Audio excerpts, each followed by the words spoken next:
All right, and my recording is going to.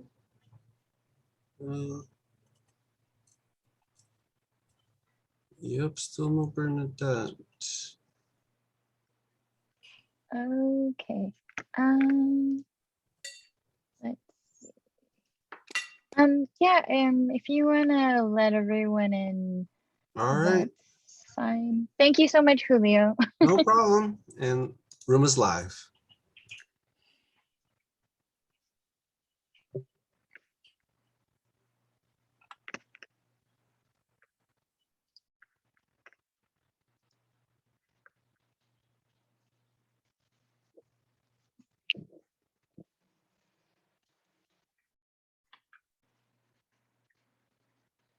Hi, everyone. Thank you so much for being here. I'm just going to wait a few more minutes as everyone joins us in the room. And I hope your ALA annual and Saturday have been going well.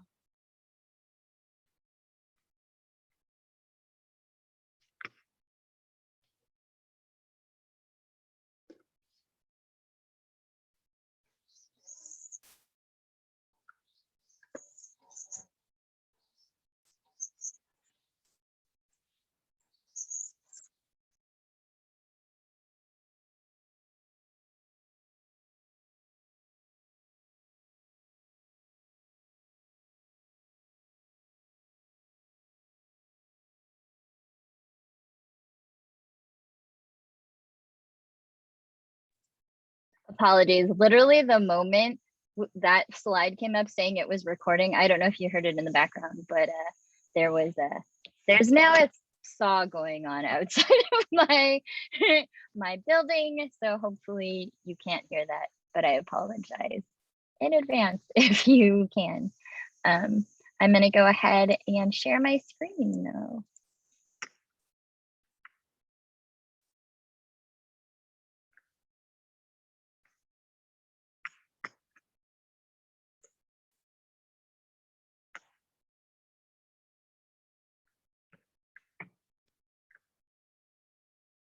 So welcome everyone, and thank you for joining us this afternoon.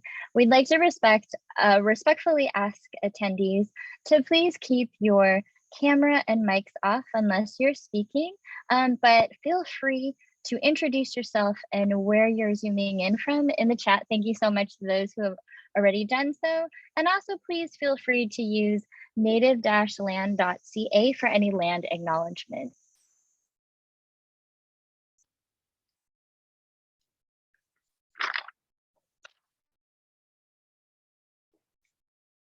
Thank you again for joining us for today's program, which is co-sponsored by our colleagues and allies in the Black Caucus of ALA, the Social Responsibilities Roundtable, and the Ethnic and Multicultural Information Exchange Roundtable.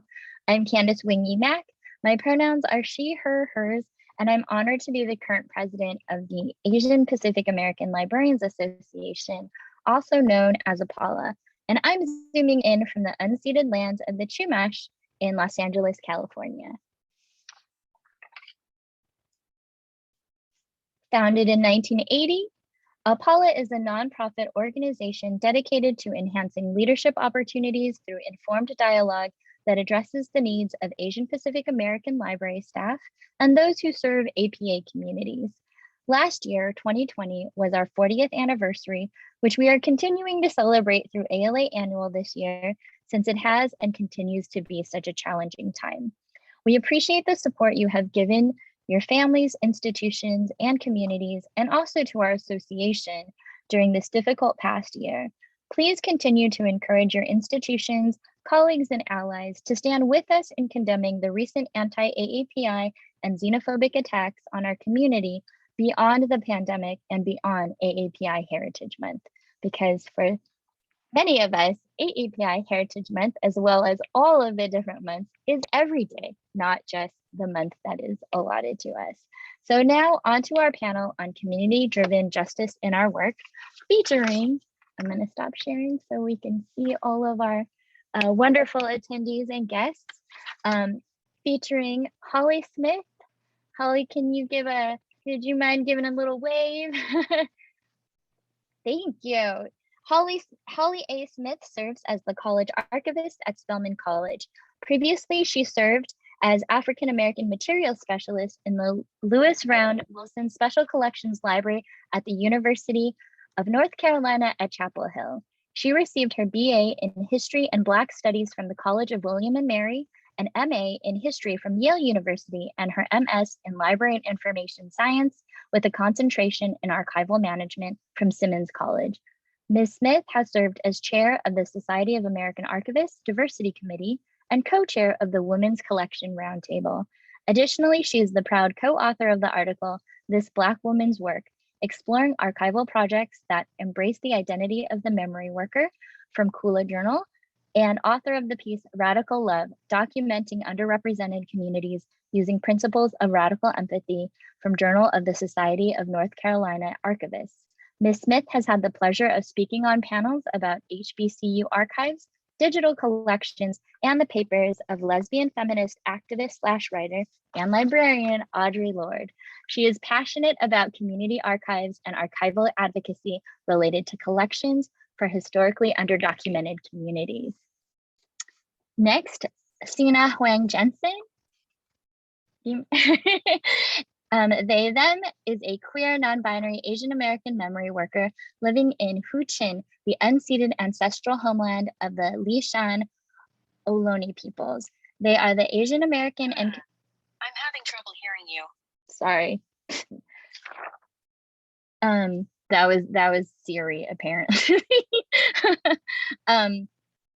They are the Asian American and Comparative Ethnic Studies librarian at the UC Berkeley Ethnic Studies Library. Before moving to the San Francisco Bay Area, Sine worked as a racial justice facilitator with Baltimore Racial Justice Action and earned their MA in History and MLIS at University of Maryland, College Park. They have contributed writing to the anthology Asian American Librarians and Library Services, Activism, Collaboration, and Strategies, and the Asian American Literary Review, and were one of the co-organizers of the Radical Libraries, Archives, and Museum Network Gathering at the 2020 Allied Media Conference. They are passionate about working at the intersections of social justice, libraries, and archives, and believe in the power of intergenerational histories of resistance and resilience of communities of color to inspire social change today and into the future. Next, we have Deimosa Webber-Bey, who is the Director of Information Services and Cultural Insight at Scholastic, Inc., where she supervises the library and archive, the comprehensive collection of everything Scholastic has published throughout its 100-year history. Deimosa also contributes to On Our Minds, the official blog of Scholastic, runs the Employee Reading Club, and is a member of the company's Diversity and Publishing Committee, where she co-chairs the subcommittee on research. Deimosa serves as the BCALA Literary Awards jury and the GNCRT/BCALA Black Lives Matter Comic Reading List Task Force, and was a member of the ALA nominating committee for the 2021 elections. Prior to her time at Scholastic, Deimosa worked at schools and libraries throughout the country as both a high school English teacher and a teen librarian. Deimosa holds a BA in African and African American Studies and English Literature from Dartmouth College, a MS in Adolescent Education from Queens College, and an MS in Library and Information Science from Pratt Institute. Outside of work, she enjoys quilting and comics. And last but certainly not least, Bernadette Birzer is the archivist for collection management and digital initiatives at Newcomb Archives and the Warhoff Collection at Tulane University in New Orleans, Louisiana. Her responsibilities include the management of archival and special collections material, the management of digital collections, and the long-term preservation of digital archives. She received her MLIS and her graduate certificate specializing in archives and special collections from the University of Southern Mississippi in 2012. Bernadette is a certified archivist via the Academy of Certified Archivists and is completing a Master of Liberal Arts degree at Tulane University. Bernadette, would you mind giving a wave?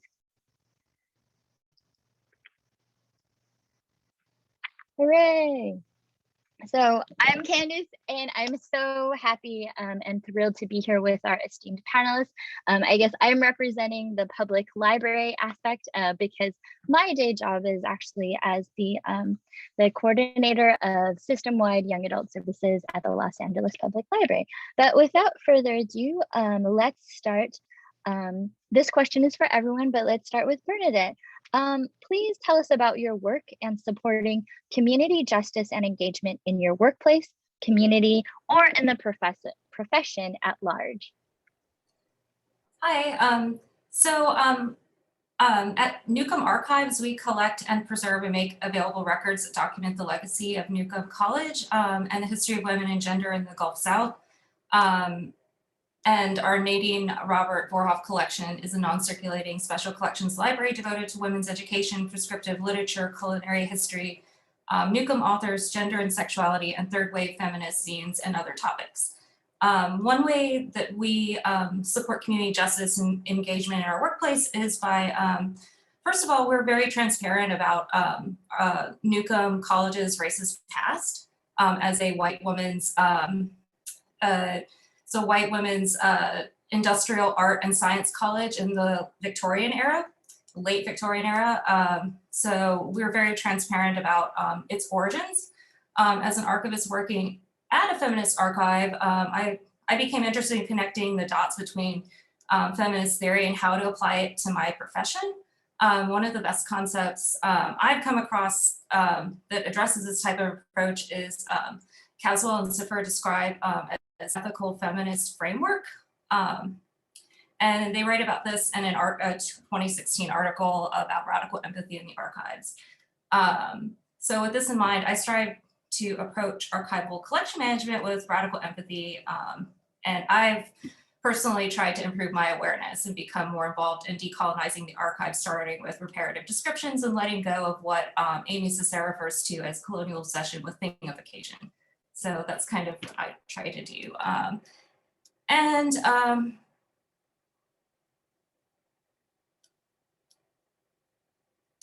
One thing that we do at Newcomb that I really think is awesome is we try to consider,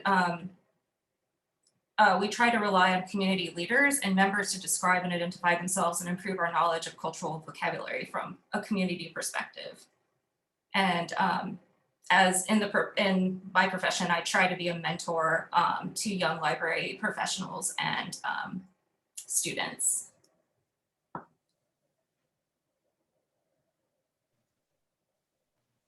Thank you. Does anyone else want to share their experiences supporting the community through your work?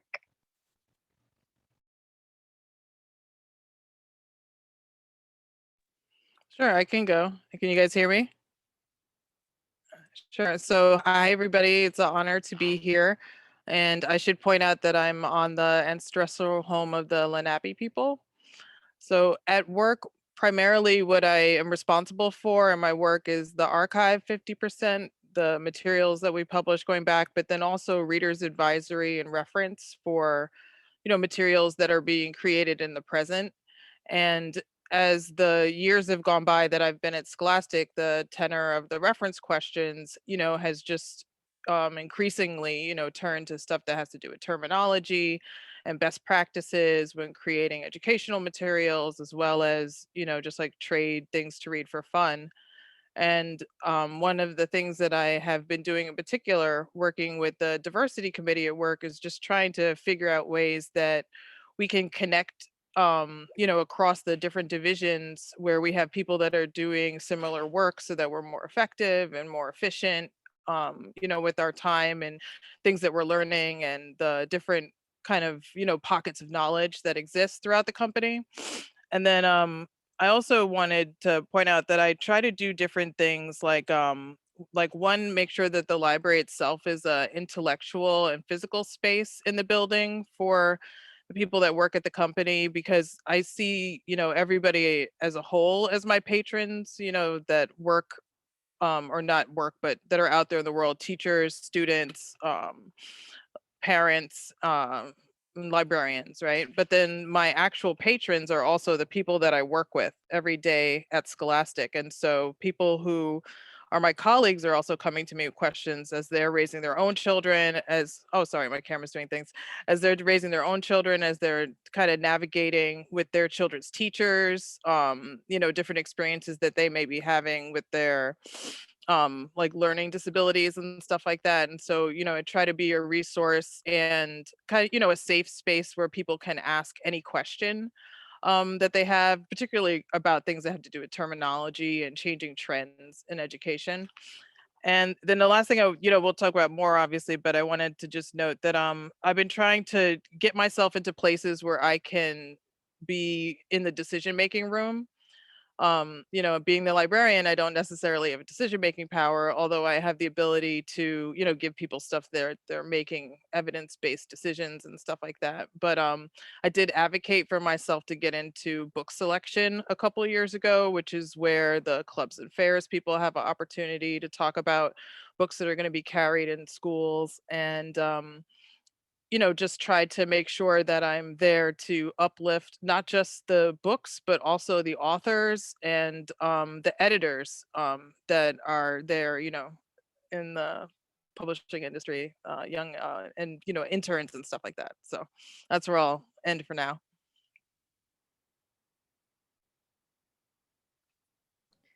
I'm happy to go next. Can everyone hear me okay? Thank you. My fear is always, you're talking and we can't hear you. First, again, a huge thank you to Ray, Candice, all our colleagues for having us here for this important discussion. So I'm delighted to be here with my colleagues. And I'm happy to, share a little bit, particularly around the work at Spelman, but beyond that. So just a little bit of background at Spelman, one of two existing historically Black colleges founded with the specific intent to educate women of the African diaspora, Bennett College in Greensboro, North Carolina, being the other. So we are the repository for the college at Spelman Archives. We document the history, but we also have the unique experience of Spelman's archives being situated within an academic unit rather than an academic library, just given that Spelman is part of a consortia of HBCUs, the Atlanta University Center Consortia, which has a wonderful library, AUC Woodruff Library, that serves. So we have a unique distinction of being part of the Women's Resource and Research Center, which is the radical progressive space on campus for intellectual inquiry, and the where the comparative women's studies program is housed out of. So I have the fortunate situation to bring my own, feminist ideologies and thoughts around anti-racist and, decolonial work into a space where that is the goal, the structure. So I would say, just given the nature of the construction of the archives and working closely with my colleagues there, and with Dr. Beverly Guy-Sheftall, Black feminist foremother and founder of the Women's Center, but also who had the idea to keep the archives so students would have the proximity to research find about Black women. So I would say just to be situated in that type of space has allowed for advocacy around everything from collection development policies to, like Bernadette mentioned, being very active and involved in the idea of constructing, radical empathy, the practices of radical empathy in the archives, to make sure we ourselves are self-aware enough to not perpetuate harm or oppressive practices. And I'm very clear about, my positionality as a Black woman, but that also doesn't mean that I'm not capable of bringing harm to communities that I, inhabit or that I don't. So just being able to be in a situation where those are the the goals, and to be able to advocate that through, our programming and collection development. And I would say another thing, the profession at large that I've been really excited. Oh, excuse me, I just wanted to make sure and mention before speaking about the Women's Center, another way that we really helped, just to engage around issues of social and community justice, and particularly research find about Black women, to be able to amplify the stories, particularly around of Black LGBTQ communities. Every other year, there is a conference held in honor of Toni Cade Bambara, cultural worker and iconic Black feminist. And we have the fortunate not opportunity, that's not the right word, but we are fortunate enough to be the repository for her papers and have a very wonderful, close relationship with her family. So the archives are not tangential to the conference and the discussion of research by and about Black women and activists. They're central, which is a refreshing way to think about archives. Is we're not passive keepers of dead records. We're very active and in continued collaboration, not co-optation, with diverse communities. And lastly, I'll just also mention I have the pleasure of working on the advisory board Project Stand, that does work centered around advocacy for working with student activists, current and alumni, either within their institution or external, to ethically and equitably document their experiences. And what does that mean as well? There have been different symposia that allow the students to, have, engaging students and current activists, but there's a wonderful toolkit on the Project Stand website that is essentially, a helpful guide to student activists, current, and how to do things safely and ethically. So those are just some of the ways that I'm grateful to be able to engage on campus and beyond.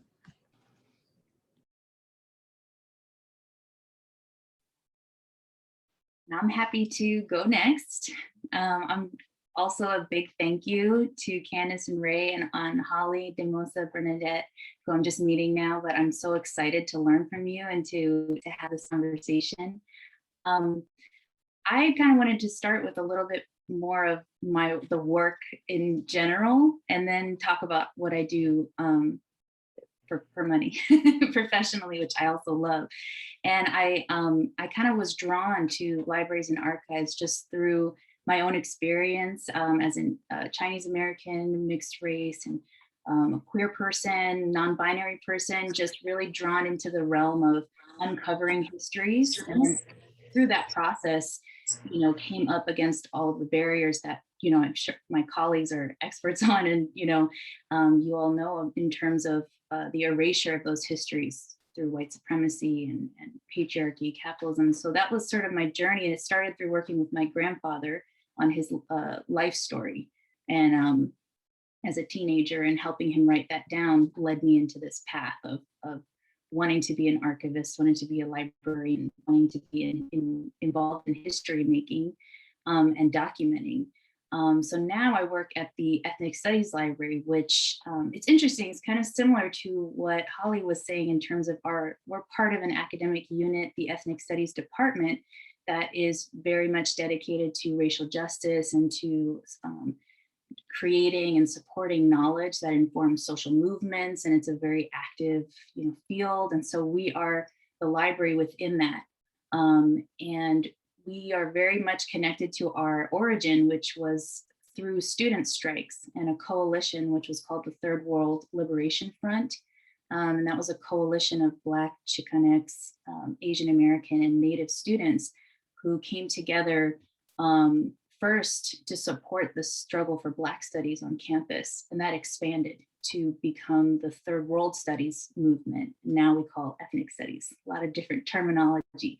But because we're so rooted in that history, we are the repository for the archives of that movement. We came from that movement. The reading rooms that made up the library where I work were run by students, and they collected a lot of radical literature, their own art performance, all of those things went into their libraries. And so we're stewards of that, but, and we carry on that legacy of wanting to fight for self-determination for communities of color, and definitely being student and community led, seeing our role as part of an ecosystem that is moving towards social justice. So nothing we do is disconnected from the communities that we're a part of. And we do have the privilege of having an amazing archival collection that's grown. And I am the curator for the Asian American Studies collection and the Comparative Ethnic Studies collection. So what I do most of the day is 50% kind of working with donors and building the archives, and then also doing reference and book selection for the circulating collection. And a lot of my reference is with students, but it also is with community members, faculty, and a lot of different kinds of folks in the community. So that's a little bit of what I do professionally. And then outside of that, I'm part of an organization called API Equality Northern California, or APINC. And they do amazing work around oral histories, intergeneral oral histories. They're a group organization focused on trans and queer Asian American and Pacific Islander communities. So they do a lot of advocacy work in terms of policies, but they also started many years ago a Dragon Fruit Project, which is this project dedicated to intergenerational oral histories. They work through StoryCorps and other models, and it was really grassroots in the sense of wanting to build relationships between, because through collecting those oral histories, and I use the term collecting, it was really building relationships between generations, and a lot of it was rooted in healing work, healing the severance of that lineage and origin for young people, but also for older folks to really kind of start to stitch it back together and hold each other in community and really learn from each other.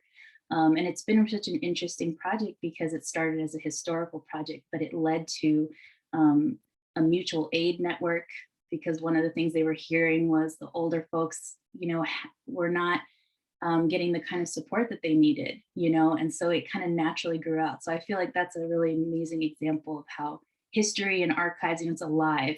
Like Holly said, it's not just tending to the dead, archives, and they're preserved in the tomb, that is the library. It's very much alive. It's being co-created, and it leads to all sorts of other things. Thank you. Thank you so much for sharing all of your incredible work. And that's a great lead-in actually to my next question, which is, how do you advocate for yourselves and for your patrons through the work that you're doing? What are some strategies? And we can start with Holly, sorry. Yes, well, I think that's a really great question to really consider, Candice, because I think often we don't think about the ways to, I think self-care kind of gets talked about a lot, maybe boiled down to pedicures, manicures, which are great, but to have a conversation like, what does it really mean to care for yourself? And I think that is part of advocating for ourselves and all the communities that are touched by the memory work that we do, our patrons, the people represented in the archives, the communities that currently impacted, kind of again, getting back to what Bernadette and Sine were talking about, that radical empathy and the working, connecting with the elders. So I think one of the really great things is I feel very supported and encouraged by my direct supervisor, the Women's Center, and overall.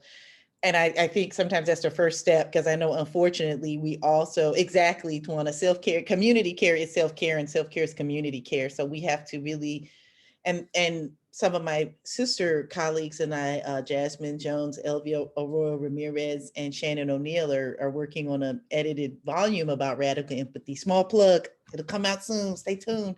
But, in all seriousness, when we were talking about Michelle Kazuo-Marika Saifor's incredible work, we thought of the fifth effective relationship. How do we take care of each other as archivists and memory workers? So, but to say all that, I feel very grateful to be professionally and personally supported and by my supervisor directly, in terms of not having to, number one, justify why documenting, Black women or people of color are important, which we can't all say that. And to not even, feel like I have to fight and justify why certain conferences or conversations like this wonderful program would be needing to be justified for participation. And so also, I think in terms of advocating professionally, just, around patrons and researchers, I think, again, talking about things in a collaborative nature and to build relationships, and especially I think about whether, it's donors or people doing research, if they've never done research in an archive before, like if I'm the first person they're interacting with, I want to break down any or be cognizant of any barriers, but to make people feel comfortable and welcome, and particularly thinking of, students who might come in to the archives feeling like they don't belong, like haven't seen, Black people or queer people or individuals represented in the archives, and just helping to kind of really deconstruct those notions, but really advocating why what a sister colleague of mine, Shatra Powell, called slow archiving. And I think that's really being slow and deliberate, not moving at a breakneck speed to try to get this processing done, or we want to get this many people in. I feel very fortunate, again, to have the support of my supervisor, but to be really, I guess, deliberate and intentional. I think back to the second part of that question, Candice, about some strategies is hopefully we can all really, number one, like we were just talking about, have community. And I'm very grateful in Atlanta we have a strong archival community, and there's something that we have called the Atlanta Black Archives Alliance, where it's colleagues who have materials represented in their repositories can come together, for specific initiatives or programming. So I feel grateful to have a physical community. So I think that's one strategy to help for advocacy and, advocate for our researchers. But also it makes me think about the importance of really, getting beyond just the memory work profession, but to connect, again, with students, organizers, activists, broadly around collaborative conversation, and to be intentional about those conversations about what is this collaborative documentation and, research, and how can we really create ethical, equitable, just partnerships. And having worked at institutions where that wasn't the case, being the sole Black employee and predominantly white institutions or whatever, and oftentimes feeling I might be, used, and you want to, just the idea of helping people or extracting information is very harmful.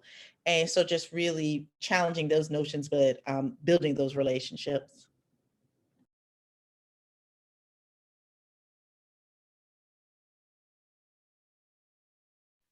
I can jump in.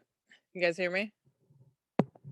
So I'm glad that you were saying the different stuff about collaborating, because I think that that's one of the main ways that I've advocated, for my colleagues and different staff members and people that I work with, because the company itself is one company, but there's so many different divisions within the company that a person may be working on something or facing a particular challenge and they feel like they're all alone working on it.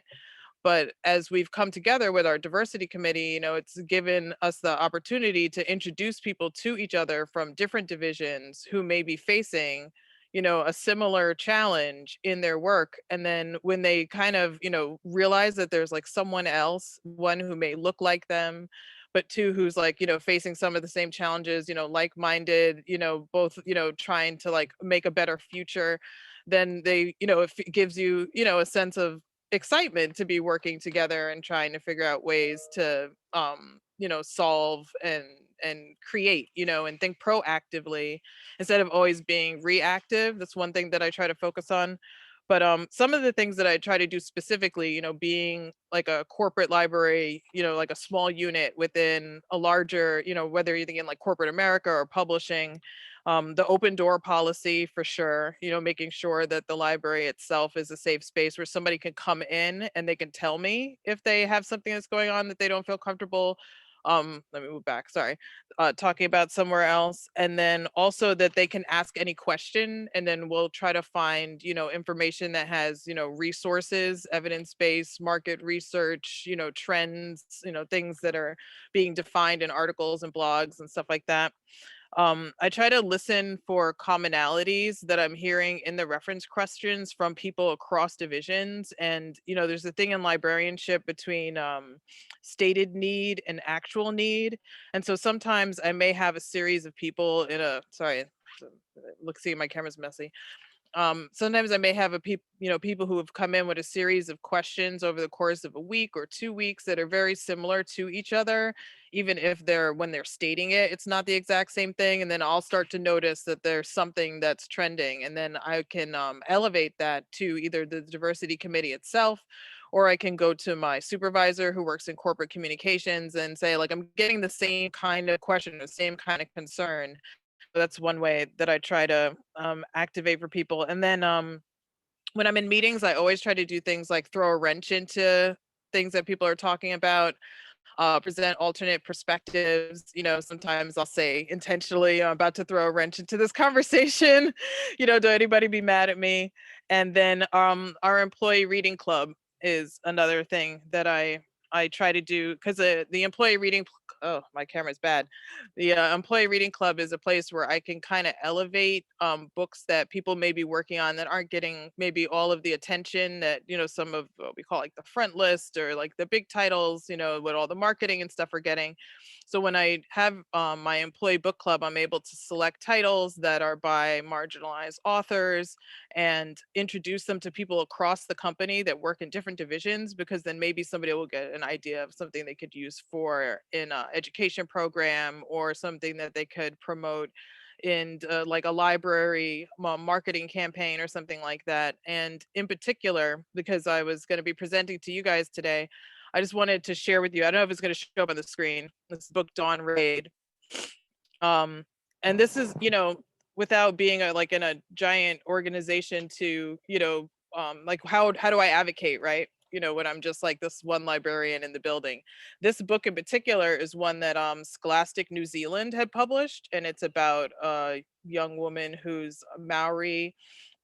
She's mixed, she's Maori and white. And I fell in love with the book, you know, just from archiving, cataloging, you know, seeing it downstairs and having taught Native American students for a while, in particular adolescent young Native American women. As soon as I read the story, I fell in love with it. I was just like, oh my goodness, you know, how can this book be here in the United States? And so I, you know, reached out to my colleague, although this person works in New Zealand, you know, the editor, and talked, you know, for a while to the editor about the book and got all kind of information. And then I kind of carried it around the building. You know, I walked it into different offices and stuff like that. And ultimately there was an editor who was interested in it and took it on. And now it's, you know, here in the United States. So sometimes, you know, it's like you advocating, you know, like on just like small 1-by-1 bases, but I'm excited because just knowing that this book is now here and that it can, you know, go back to the schools where I taught and be used in the classrooms there, you know, it was, you know, worth it to bug my coworkers.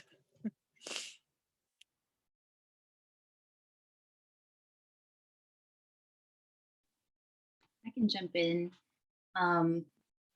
I love that. I love walking around, showing people. I love, I think when I think about this too, I think there's so many aspects to what it looks like to advocate for ourselves, and can be small and big and visible and sometimes invisible. And I think there's a lot to learn from feminist interventions, queer interventions around what is activism, what is advocacy, right? And I think, you know, in my work, there's a lot of a need for witnessing and affirmation and healing around, one, a feeling of scarcity. Most of the times I start off a reference meeting with the you know, the feeling of there's nothing out there. I did a search, there's so little written about this. I've already, you know, they're coming already kind of feeling like there's just nothing out there for me. Can you help me find the one thing or the two things that are out there? And, you know, sometimes there aren't a lot of things, but sometimes there are. And actually, you know, one of the ways that I feel like I resist that, you know, because it can be very painful, and it is very painful to live in that way, is to just really reconnect with how much wisdom is in our communities, is in ourselves, and to realize that there's an abundance there. And then it's kind of like, you know, hopefully, you know, shifting to that place of, well, what am I going to choose? There's actually so much out there. And now I have a lifetime of learning and excitement that actually is affirming who I am, as opposed to, you know, making me feel small, invisible, like what I'm doing and who I am doesn't matter at all.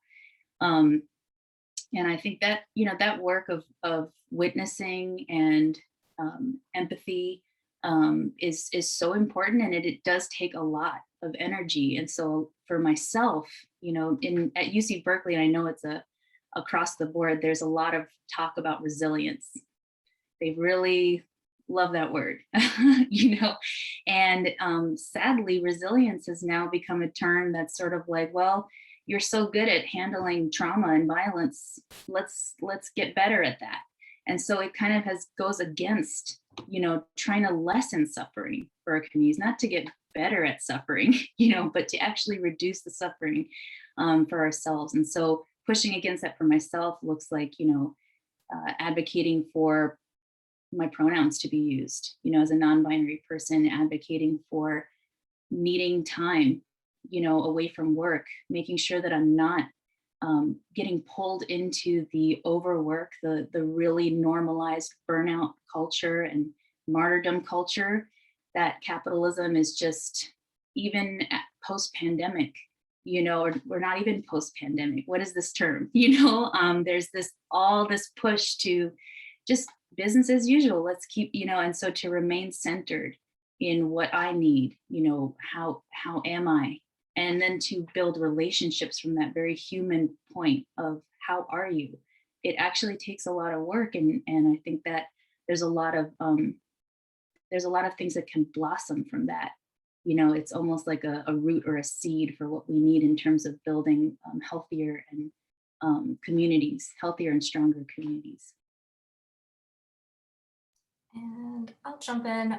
So advocating for myself, I really take advantage of professional development and have used it to like educate myself more on like feminist theory and topics like social justice that I feel like are important for like reparative description and being able to like manage the archives in an empathetic way.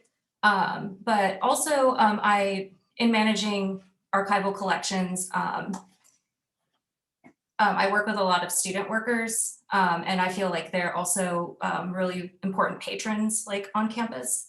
And so as working with them, I do more of like a kind of coaching and mentoring type of supervisory type role. And because of that, you know, for advocating for myself, like I stand up for myself and try to be an example to them. But also with working with them, I like to give them credit a lot of times and put them into projects that are going to enrich their experience. And I really want them to see that working, you know, at the archives can be done in like a caregiving perspective. And so when they work with me, I feel like it's really awesome to work with them because I feel like once they worked with me, they love archives. And I've had several student workers decide to like go into becoming archives or working at museums.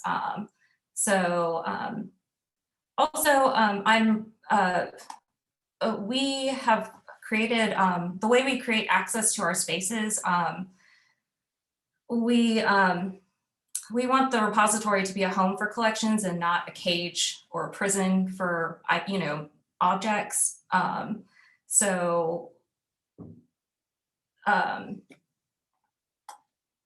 Another thing we do is we did away with requiring identification and driver's license in our reading room. And we don't have security cameras. However, we do have security cameras like in the actual institute. As you know, Tulane has like a security policy, but in our reading room, we wanted it to be a space where people felt welcome and felt part of the community.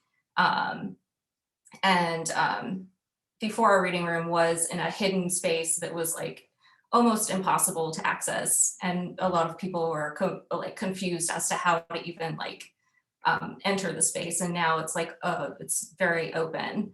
And then one thing, and you know, silver lining of the pandemic is we have really improved our ability to be flexible and available virtually with digital resources.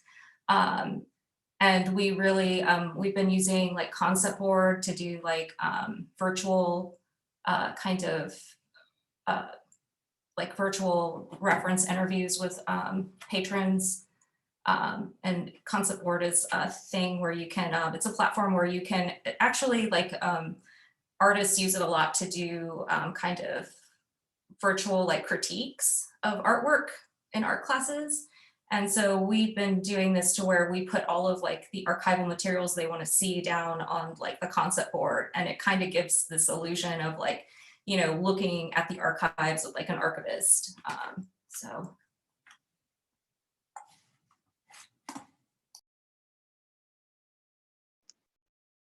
Thanks. Thanks for sharing all of your ideas and how to advocate for yourselves and for your patrons and your community.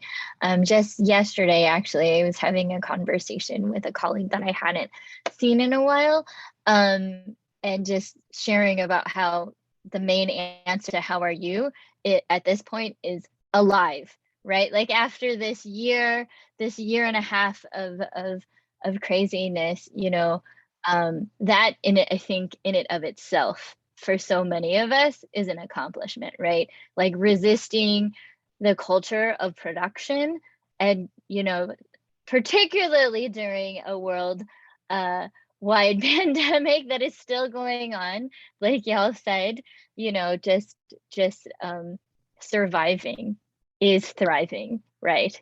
And being mindful of that. So with that, I wanted to ask, how do we affirm solidarity within BIPOC communities during these difficult times?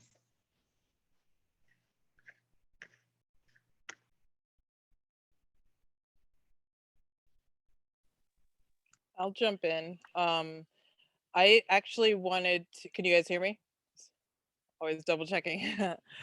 I wanted to bring some attention to the work by Kenji Yoshino. He's a professor at NYU School of Law that came and spoke to us, I think about 2016. And his book is called Covering. He's got a longer paper that he's written on the topic, and then there's a I'll put a link in a second. There's like a kind of a shorter paper that I could talk to, you know, put you towards. But Kenji talks specifically about 4 ways in which we kind of you know, cover or try to fit in the workplace.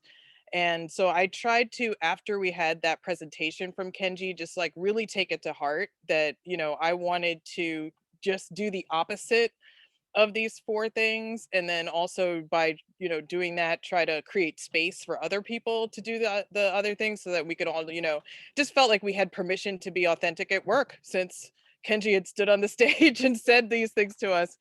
So the first one was advocacy. There's 4 A's to this covering thing. And so advocacy is kind of like being willing to stick up for a group, you know, sticking up for yourself generally. But in this case, you know, I'm messing around with this virtual background right now because I'm not at home, but this is what my office looks like at home. And so, you know, I have the sign that I keep up here. You know, my dad's a sign painter. No justice on stolen land. This is the sign that I carried last summer when I was doing protests, you know, after the murder of George Floyd. And so, you know, this is something every meeting that people at Scholastic, whatever division, are having with me or anything, you know, if it's a regular meeting, this is just in the background. You know, it's just like a way that I'm advocating without having to say much, you know, at all. And then the other thing that I try to do is, you know, like I wear Read with Pride gear and stuff that we've got. And I was a leader for the Pride March at work. So even though I'm not in these different communities, just like trying to just like always put myself out there as advocating for anybody and anyone. But then the other one is association. And that's essentially that you would try to avoid contact with different groups of people because by being associated with them, you know, it's like you're uncovering and showing. And so this could be like, you don't want to be associated with other people or military veterans or something like that. So, you know, just, you know, I try to make sure that I'm associating myself, reaffirming people in meetings, you know, revealing that I do communicate with people outside of meetings, that we do have inside jokes, you know, that we do have social ways that we socialize and stuff like that. Same with authors and different people. And then appearance is the 3rd A. So obviously I, you know, been keeping my hair natural, but this also I would say applies to the appearance of the library. You know, just making sure that within like that space in the library, I keep it, you know, very colorful, and the books that I have on display and all of those different things, you know, are things that are showing that I'm, you know, affirming solidarity. And then the last thing was affiliation. And that's essentially that you would, you know, avoid behaviors that would make you seem like you're part of, you know, that are stereotypical or makes you like you're part of the group.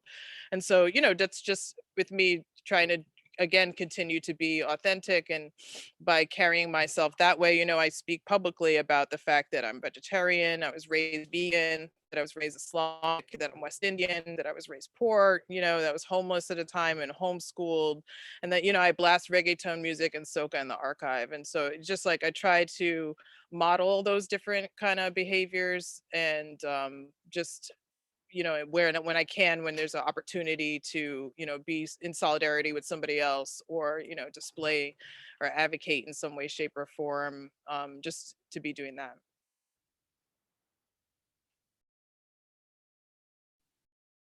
I can jump in. I really love this question because I feel like solidarity is so much the basis of what we need. It's of organizing, of building a better world, and it's based in relationships. And it's just everywhere. I think solidarity is really a verb. It's not something that we see a lot of romanticization. You know, working at the library that I do, you know, we had a 50-year anniversary, and there's all these, you know, gorgeous pictures of multiracial, you know, student movements and social movements. And what doesn't get uncovered is the really difficult work that was done to build and maintain those relationships. I think sometimes we think that solidarity is something that is easy, or we just have to sort of do the right things, but in my experience, it takes a lot of stretching and a lot of learning and a lot of educating yourself and making mistakes and being willing to be accountable and being criticized. And all of these things are difficult. And Bernice Johnson Reagan, there's a quote that I might not get right, but basically she writes about coalition building. She's a Black feminist organizer, and coalition building, if you're doing it right, will feel painful and will feel like the hardest thing in the world. And that really struck me because I was like, wait, coalitions are wonderful, you know, and that's what we need to be doing. So what is that? And it's not that it's just painful. Of course, it results in a lot of beautiful movements and relationships, but it is very challenging. And I think even calling myself an Asian American, you know, that's a commitment for me to be in solidarity with an incredibly diverse set of communities, right? It calls on me to commit to even to things that I may not have experienced in my own family, but that have to learn about and to listen and to give the space, and then to do what I can to advocate and be an accomplice, basically, for a shared goal. And so Asian American to me is really a political identity and a commitment. And if I call myself or associate with the term BIPOC, Black, Indigenous people of color, that's calling on me to commit to those communities. So I think when we use those terms, we also have to see that as a commitment internally to solidarity. And a lot of that is sitting with ourselves and listening and learning about how we can move in allyship and accomplishment with other people.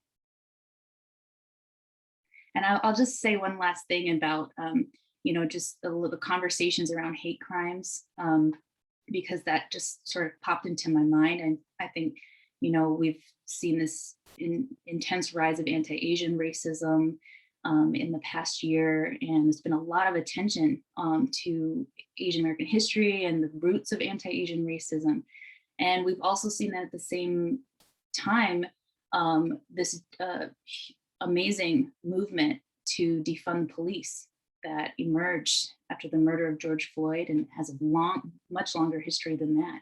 And so, like, you know, when I think about solidarity, I also think about how do we move in a way that is liberation for all of us, right? And to broaden our perspective, and to learn about how actually, you know, Asian American history informs us that the police, immigration officials, our communities have been harmed by these same systems. And so when we look to justice from those communities, we're not only harming ourselves, but we are going against other communities that are harmed by the system as well, maybe in different ways, but we have to see ourselves in alignment with that. And it is really difficult because everything in our society sort of pushes us to be more and more siloed and individualistic, you know, and it actually feels very uncomfortable when you go against some of your own community, you know, to be in alignment. But those are the conversations that we need to have and to support each other in having.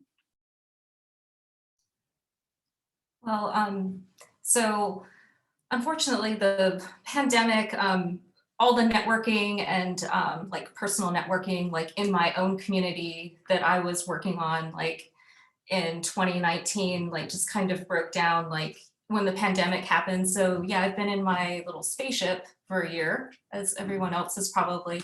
So I've done a lot of like supporting and participating and attending like diversity and inclusion programming, and just trying to like virtually like attend things like that to show my solidarity.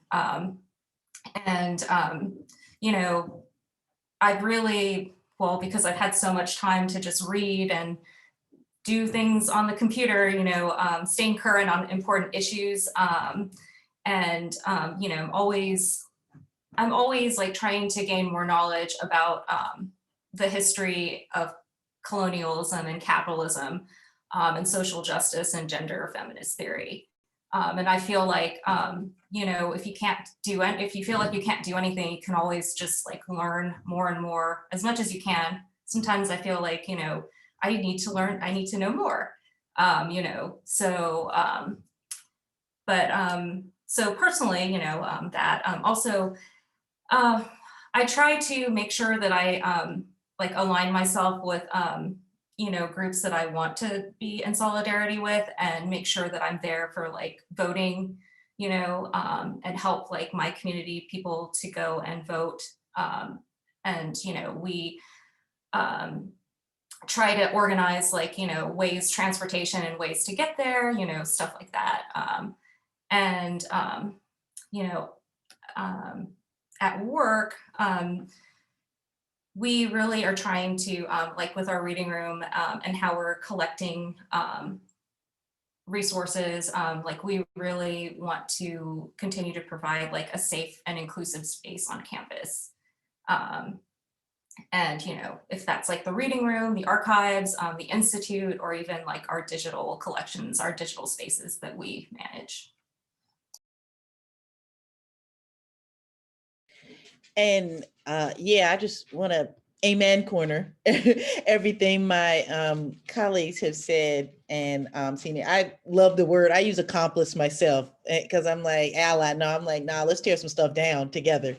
Not that ally's bad, but accomplice is real strong. So I amen corner that. But when I think about, you know, solidarity among our BIPOC comrades, everybody in this space might be familiar with We Here, just a really incredible space founded by our sister colleague, Jennifer Ferretti. And I think that has been a really tremendous virtual space. Because again, like Bernadette was saying, you know, it can be a challenge, you know, when you see people once or twice a year and you really connect at conferences, but you want to stay connected. And I just want to say the We Here space has been incredible, just to, you know, really in solidarity, to vent, to know that you're like, hold on, I had this gaslighting experience, and people like, no, you didn't make that up, or to really be strategic. And I think that's just one of the most incredible ways that over these past 5 or 6 years. And if you haven't, We Here Now, it's an incredible website, a fantastic publication just came out. So I think that, you know, shows solidarity by the strength of having viewpoints of people from different, you know, racial, ethnic backgrounds, sexual orientation, gender, identity, different abilities. And to paraphrase that lesbian feminist icon, Audre Lorde, this is a paraphrase, but she says it's not our differences that divide us, it's our inability to recognize, accept, and celebrate those differences. So I think the ability to try to divide people racially, ethnically, or by gender really is a tool of white supremacy, you know, capitalist structure, because who benefits from that? You know, that's something I always think about, like, who's benefiting from fracturing and splintering diverse communities, and it's not us. So I think, you know, again, thinking about We Here, you know, just the fact that we're here today to share, to fellowship, to network, to learn from each other shows, you know, the strength of solidarity across BIPOC communities. So I think that's, one way to affirm. And I think, as everybody else on my comrades on the panel mentioned, just taking the opportunity to learn from someone, to be self-aware enough, again, to share, when they're sharing about the experiences of their family. And as well, and I myself like to share. I think that's something that strengthens us, that knits us together personally, and engenders the love that we have for each other in humanity. And I think, I apologize, I don't remember who said it, but it's, the idea of once, we're all liberated once we are liberated. I think also in reading the Combahee River Collective, the iconic, Black lesbian feminist collective, the idea of Black women's liberation is tied up in everybody's liberation. So to quote, one of my favorite hip hop groups, Dead Prez, let's get free, like we all want to be free. So yeah.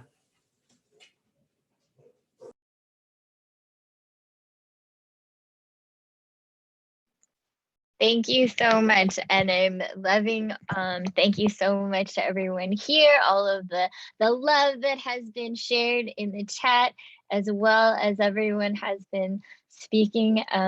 We're unfortunately at time, but I'm looking forward to a lot more conversations with everyone around all of the ideas that we've shared. Thank you so much to our fabulous speakers and panels, and also to all of the wonderful attendees. I think that I love and appreciate you all and the work that everyone has been doing, especially along the themes and of advocacy and activism, which is my presidential theme this past year. So thank you again, everybody. And I hope we're able to get together soon in the future, in real life, not behind a screen, so that we can, share and work towards the solidarity, like while in each other's actual presence. So thank you, everyone, and hope you all have a great rest of conference. Thank you again.